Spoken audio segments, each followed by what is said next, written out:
Greetings, my dear friends.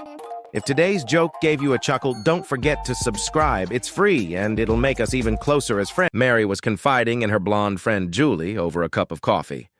"Julie," she sighed, "I just can't get a guy to sleep with me, and it's all because my fanny smells like onions." Julie thought for a moment, then brightened.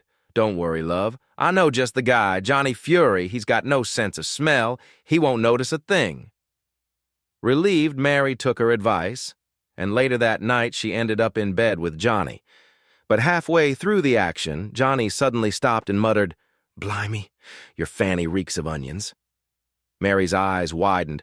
"Wait a minute, how would you know? You don't even have a sense of smell."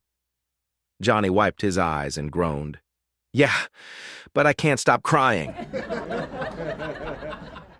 In a college biology class, Professor Johnny Wise was lecturing on the chemical composition of bodily fluids.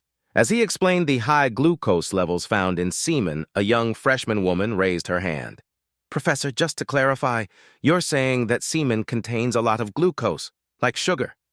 "That's correct," he replied, nodding as he continued listing the statistical details. She hesitated for a moment, then raised her hand again. "Then why doesn't it taste sweet?"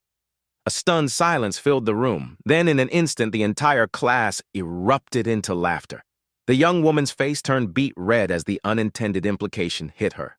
Mortified, she gathered her books, stood up, and silently walked out, never to return. But just as she reached the door, the professor, still completely straight-faced, delivered a legendary response.